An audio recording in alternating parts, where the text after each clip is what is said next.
Hola de nuevo. Esta microcápsula es para explicar qué debemos hacer o qué pasos comprende el periodo postoperatorio, es decir, justo tras acabar la intervención quirúrgica. Pensad que hemos hecho la intervención, tenemos todo el material encima de la mesa quirúrgica por recoger y además tenemos al paciente que tenemos que acompañar, sobre todo para irlo sentándolo de forma lenta. Entonces, aquí es cuando se ve el trabajo en equipo. Mi recomendación es que el que ha operado o la que ha operado se encarga del paciente, le quita las tallas, todo lo que tenga encima y se ocupa de que esté bien, sentándolo lentamente. El tema de sentarlo lentamente, y lo recalco, es muy importante porque el paciente ha estado estirado muchísimo rato y ahora puede tener un poco de mareo o de sensación vertiginosa al levantarle. Entonces, sobre todo cuando se trata de pacientes que toman antihipertensivos, que pueden tener hipotensión ortostática como un efecto colateral de la medicación. Pacientes también con edad avanzada tienen una tonicidad de los vasos sanguíneos menor, con lo cual esta recuperación de la tensión arterial en otra postura les puede ser más difícil. Así que, sobre todo en pacientes que tomen medicación antihipertensiva o de edad avanzada, lo ideal es, si están totalmente estirados, que no deberíamos, pero si están estirados, supongamos, intentarlos poner a 45 grados después de un par de minutos sentados y antes de levantarse que dejen los pies colgando en el sillón y finalmente se puedan levantar. En general, como os decía, intentemos que el que ha operado esté por el paciente y entonces el que está ayudando o la que está ayudando recoja la mesa quirúrgica. Primero, quite el instrumental punzante y lo ponga en el cubilete amarillo, después aspire el suero que ha sobrado con el sistema de aspiración, porque así aprovechamos y se limpia también el equipo por dentro. Y finalmente dejamos todo el material recogido dentro de la batea para que después el equipo de auxiliar lo pueda recoger y llevar a esterilización.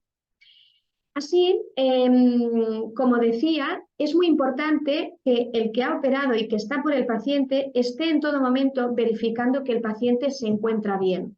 Pensad que a veces cuando estamos haciendo una extracción, en el momento en el que realizamos la extracción del diente, muchas veces le decimos al paciente, ya está, ya hemos acabado. Entonces, ¿qué pasa? Hay algunos pacientes, sobre todo el perfil de varón joven, que es saber que el diente está fuera y nos hace un síncope vasovagal, porque realmente hay una relajación tan rápida que no le damos tiempo al sistema vascular a poderse recuperar, ¿no?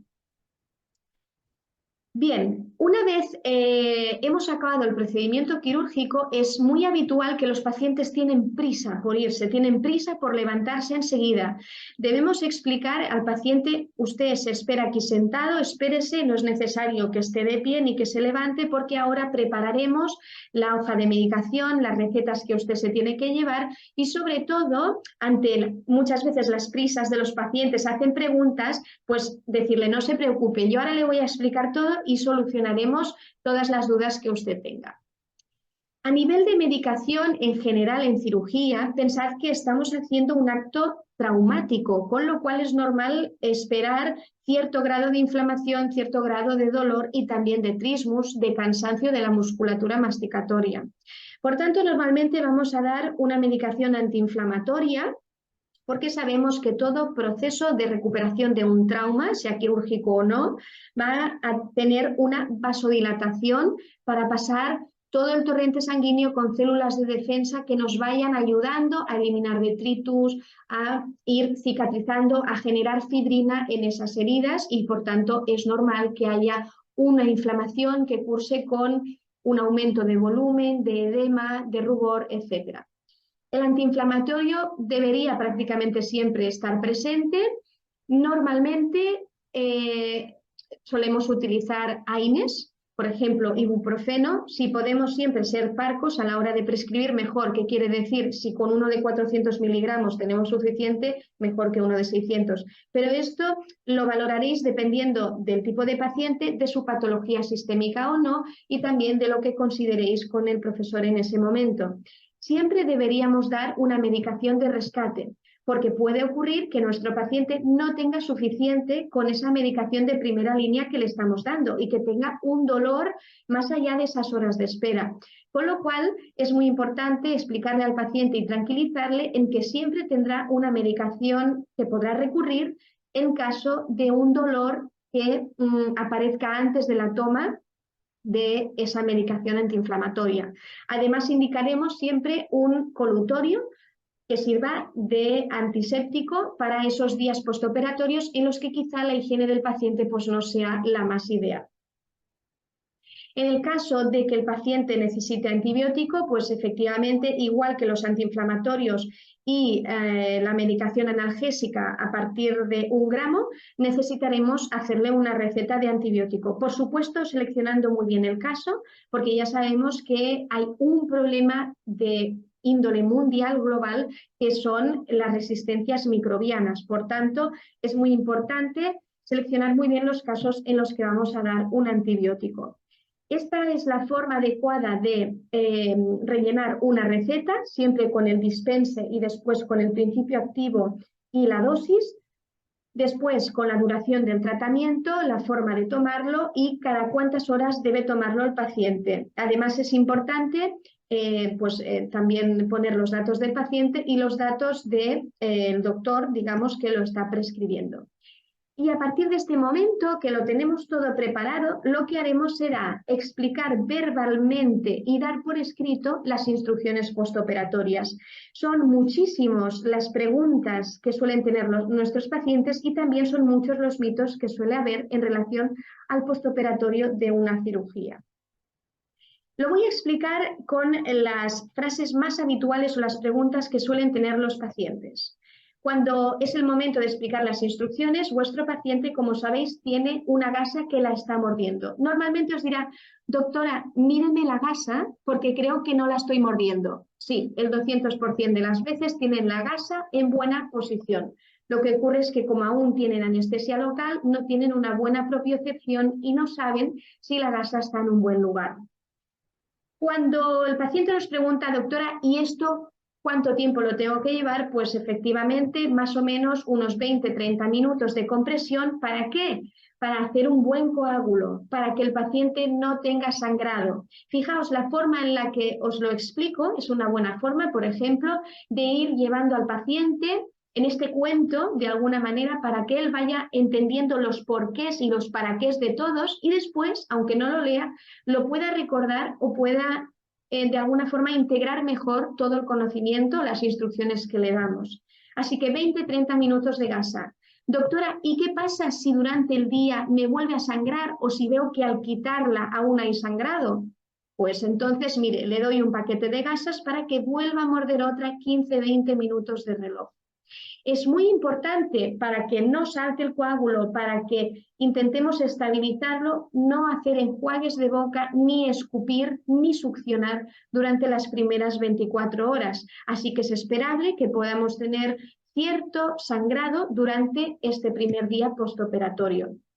Entonces los pacientes os preguntarán, entonces no me puedo lavar los dientes, ¿verdad? Porque si no me puede molestar o puedo hacer que salten los puntos. Bueno, en realidad el primer día no es necesario que hagan un lavado de dientes porque escupirían, se enjuagarían y les acabamos de decir que no pueden hacerlo.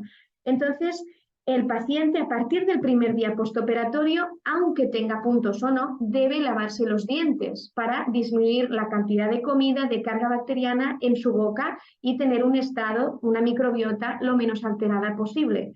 Por tanto, el paciente debería comprar un cepillo quirúrgico, que es un cepillo muy suave, para peinar la zona quirúrgica, los dientes adyacentes, hasta donde pueda, aunque sea sin pasta, y el resto de su boca, que no está operada, sí, cepillarla pues con la pasta y el cepillo habitual.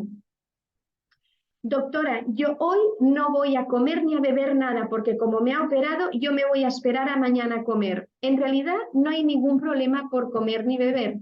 Lo que pasa es que la dieta debe ser blanda, fácil de masticar e intentar que sean cosas que no se peguen en los dientes. Por ejemplo, evitar galletas, sobre todo en niños, ¿no? O productos que van a fermentar muchísimo y que contienen un alto contenido en azúcares, pues ya que vamos a tener quizás una higiene más deficiente durante los primeros días, es importante que la dieta pues, sea rica en fibra, que sea una dieta variada y que no sean alimentos llenos de azúcares. Beber también podrán beber de forma normal, evitando bebidas carbonatadas y también evitando todo aquello que sea caliente o excesivamente frío. Doctora, ¿mañana puedo ir al gimnasio? Ahora todo el mundo pregunta estas cosas. Pues es muy importante respetar las 24 y 48 horas de no ejercicio físico intenso, precisamente para evitar que en ese aumento de la frecuencia cardíaca y bombeo de sangre tengamos un sangrado. En ocasiones hay personas que nos dirán que tienen una competición, un partido muy importante, y yo siempre les digo, bueno, intenta respetar las primeras 24 horas. A partir de aquí, intenta llevar unas gasas contigo por si ves que durante la competición o durante el partido o en un momento ves que tienes un regusto a sangre. Si es leve, no te preocupes. Si estás incómodo, puedes morder una gasa.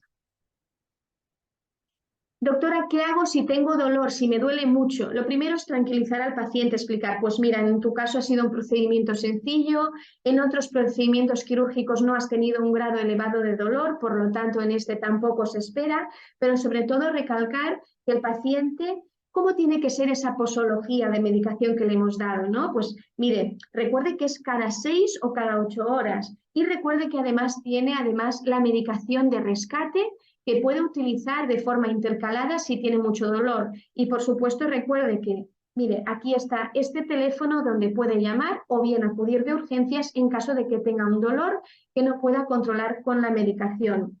Siempre explico lo mismo a mis pacientes y es, yo le he explicado a usted lo que usted tiene que notar en términos generales y de forma individualizada para su caso. Pero si usted detecta que ocurre algo que yo no le he explicado, llámeme, porque es mejor esto que no andar preguntando al doctor Google o al doctor vecino a ver qué es lo que me está pasando y que usted se pueda asustar más. Doctora, ¿tengo que volver? Porque como no llevo puntos, o bien me ha puesto puntos que se caen, ¿no? A ver, lo ideal siempre es intentar hacer una revisión a nuestros pacientes para ver que todo está correcto. En el caso de que los pacientes pues, no puedan venir por motivos de trabajo o porque están estudiando, tienen exámenes o porque se van o van a viajar, pues tendremos que utilizar, como dijimos, una sutura reabsorbible, ¿no? Sutura reabsorbible no es igual a que se cae en 2 días, sino que también expliquemos a los pacientes que la sutura se cae o se deshace, pero que puede llegar a tardar hasta 40 días, 3 semanas bien buenas. Así que esto es importante para que los pacientes no llamen asustados de doctoras que a mí la sutura no se me cae o no sé qué hacer o no sé si tengo que acudir a quitarme los puntos y ahora mismo pues no puedo, ¿no? Entonces, mi recomendación es que si el paciente por lo que sea no puede venir a la visita de control, que sería lo deseable, al menos podamos hacer un control telefónico a los 7 días. Bien, siempre que explicamos cosas, deberemos preguntar al paciente si tiene cualquier duda, recalcarle que lo tiene todo por escrito y que tiene un servicio de urgencias o que puede llamar al teléfono para podernos encontrar y solucionar algún problema. Por tanto, antes de que el paciente se marche, siempre preguntar si se encuentra bien, evaluarlo también nosotros a nivel visual, a nivel de nuestra experiencia y finalmente pues darnos un adiós muy cordial y desearle los buenos días o las buenas tardes a nuestro paciente. Pues hasta aquí, muchísimas gracias por escucharme y espero que os haya gustado.